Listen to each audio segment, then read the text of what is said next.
those moments, those little things that get beneath the surface of your skin, and you go, why is this always happening? I mean, my smartphone had to be rebooted due to a message that stated, it's very important to get this new update.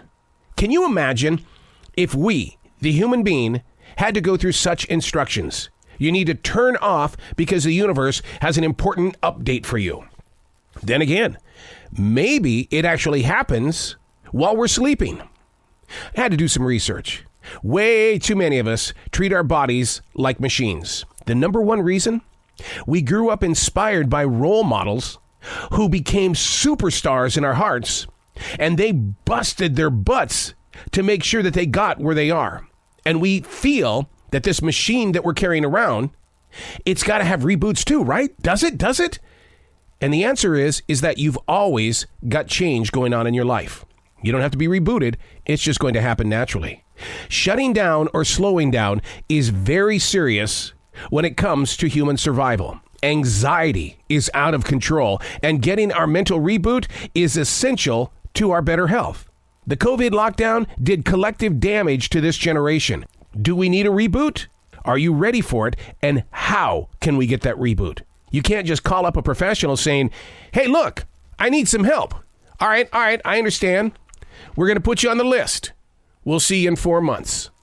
Hey, it's Arrow. This is The Daily Mess, a chronological walk through an everyday world. I am a daily writer. It should be a practice we all do, a daily discipline, because there's a lot of stuff that's moving through us at all times. Sometimes I think you just need to defrag. And when you defrag, go ahead and reboot your thinking process, because this way, maybe we can get on a better path of making greater decisions that bring something to our lives today, and we don't have to suffer as much to get there. This is The Daily Mess. Are we on the rebound or getting pushed around? Our style of life has changed dramatically over the past 3 years. We've gone from a corporate controlled environment to the lockdown with the struggle of trying to stay true to the company at home. Then it was a battle to get back and try to do things that they wanted you to do at work. It was hell to play out two different roles. I liked being at home. Oh, but now they want me to go back to work. How are we going to make these two things gel together? Look at how many employees continue to walk away from their jobs today or are on strike against the very company that took care of them during the lockdown. Add in the two wars, and we are affected as well as infected in our culture. And the idea of wanting to invest in what little life is left turns each and every one of us around. We would rather be at work, but at home. Are we on the rebound or being pushed around? Working and being ourselves at home can be equal soil, but it doesn't seem like a good idea on the steps of corporations. Are we on the rebound or being pushed around? The Great Resignation. They say that those that did that a couple of years ago have found their way back to the world of corporations. But then again, we've got people who accept a job. They stick around for a week or two and they take off because this business over here was willing to pay 50 cents more an hour. They don't take the time to research the business they're walking into. That's one of the things that my wife and I always do. When we go into any project, we ask the questions and question the answers because our participation is actually a representation of who we are. If we go to this business or do something for this company and they end up being not exactly one of the best places, well, guess what?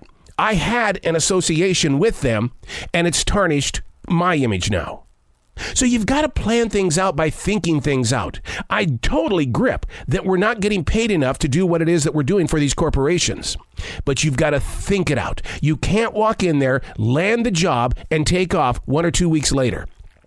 It doesn't give you a good image. Nobody is going to trust you. People will look at your resume and your record and decide for future things if you're even going to be a part of it. Although legally they can't call the company and ask what kind of a person you are, it's going to show up in the way that you carry yourself as to who you are. Because they will spot it out in a moment. I can spot a fake. I can spot somebody who's not dedicated, loyal, and determined. And it has nothing to do with being a third-degree black belt. It's because it's the personal experiences we have in our places of business. Corporations mean collaborations. Collaborations take place over years of being one as a team. Play the game smarter. Don't be a job jumper. Be you, be strong, and find your steady walk. I'm Arrow, and that's the Daily Mess.